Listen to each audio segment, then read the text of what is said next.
Ladies and gentlemen, boys and girls, and children of all ages, and all you other degenerates out there, let's get ready to rumble. Now, on numerous occasions, I have mentioned that I had a 10-year career in law enforcement. But how I got into law enforcement is a whole story unto itself. Now, law enforcement has a lot of stories,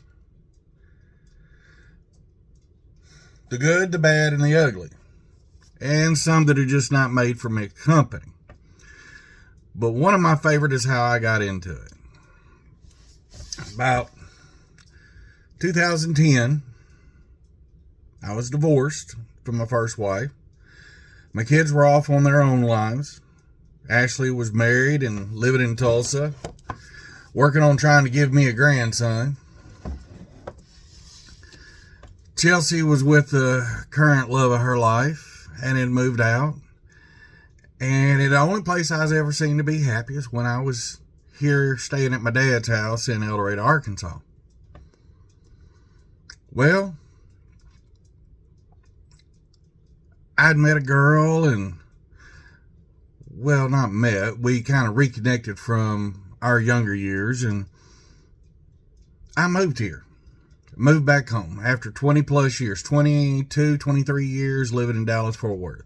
Now, don't get me wrong. There's things I love in Dallas, Fort Worth, but there's also something about country living. Now, I had quite a chunk of change saved up, so I rode my motorcycle, played around for a while, and then I finally started looking for a job. Problem is, everybody kept looking at my experience working for companies in Dallas, Fort Worth, and I was over experienced for every job there was. I had overqualified. Yeah, I figured people here would be really happy to hire. But in Dallas, Fort Worth, you're hired on your experience. Here in small town El Dorado, you're hired on who you know, not what you know.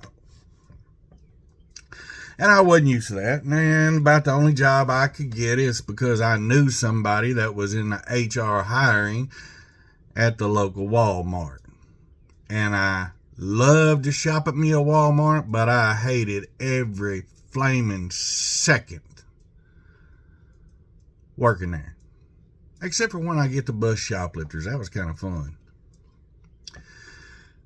Well, I left there as quickly as I could, and I found me a job working for a little two-way radio communication called Communication Service Incorporated. They've since gone out of business because they didn't listen to Big Daddy.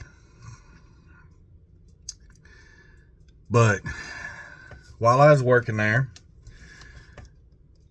a man that I did not realize was from my past named Captain Richard Mitchum. He worked for the jail of Union County. Now, he came in and he realized my name, and he says, "Are you Ray Pendleton's son?" I said, "Yes, sir, I sure am." "You his youngest boy?" "Yes, sir." "I remember you. I was going out there to buy your mom and dad's washer and dryer because they just got some new ones. And me and my dad pulled up, and you were in a fight with two boys." "That could have been me." "You were whooping the tar out of them." "Yes, sir, that sure was me. And when I ran up thinking I was about to help you, turned around and asked me if I wanted some." Now, this is saying something because Richard Mitchum's about 6'4". He's a wee bit bigger than me. He's a little on the intimidating side in his older age. So you can imagine in his younger days what he was. And he had walked up on me fighting with a couple of fellas because they thought I was a soft touch because I really didn't like to fight. Never said I couldn't fight. I just didn't like to fight. And I told them they get the first shot. And one of them hit me. And that was all she wrote. I proceeded to lay an ass whooping on the two of them. Now, part of it could have been the surprise factor. They weren't expecting me to do this. And then the other part was that I had put up with crap for enough years and was always didn't care to fight, just never said I couldn't. And I proceeded to tear that ass up like that mama shoulda. He jumps out the vehicle and comes running toward me, and I see him, and I turn around and say, "You want some too?" I thought maybe it was an older brother or something. He says, "No, I thought you needed help." "Does it look like I need help?" "Hold on a minute." I proceeded to ask these fellas if they needed assistance, needed a ride home on my four-wheeler, or want me to call the mom and dad to come pick them up. And I was real calm about it. I said, because we're done. Because next time, I'm going to send you home in a body bag. And I'm not playing. Don't come at me anymore. Don't come on my property anymore. It's my mom and dad's. Turned around and asked this big fella that come running up on me, what did he want? And he said he was there to buy my mom and dad's washer and dryer. And I said, well, come on. I heard about you. I walked him up to my dad and I left. Now, Richard proceeds to tell him that he told my dad about the fight. And he goes, yeah, he don't like to fight. He goes, you're not even going to ask how he is? No, I'm sure he won. Boys, I said the boy don't like to fight. Didn't say he didn't know how to fight. Do I need to call, for an ambulance for anybody? And he told him no. And two things that impressed him is I was fighting 201 and I was tearing that ass up and spanking that ass. And the fact that I never got mad about it. I had made the dumb comment to him that I had left El Dorado. It was a great place to live and to come home to a toilet badly needed to be flushed. A few days later, the man came back to pick up his radios that I had repaired, and he laid down a nice thick application right in front of me. He says, you look like a man that'll take a dare. And he got down real close and he goes, I dare you to fill that out and turn it in. He stayed on me for a better part of a month. I even went up, interviewed, dressed like a biker, goatee, earrings, thick chains, skull belt buckle, bracelets, and fingerless gloves. And I walked in there with a man for the sheriff to the interview for this spot. That was a retired FBI.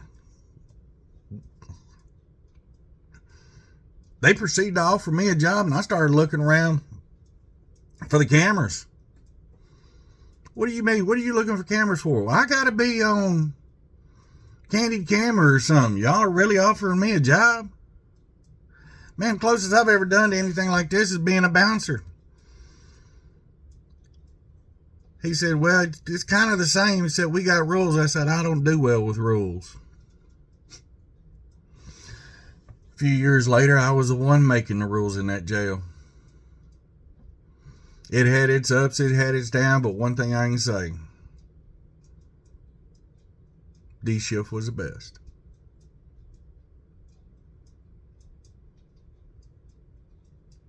Everybody wanted to be Delta. We rocked. We kicked ass. I was making the rules, and I taught my brother. I taught my guys, if nothing else, I taught them one thing. One thing. I am my brother's keeper. It goes God, country, family, uniform, my brothers. I am my brother's keeper. D shift for life. Wolfpack.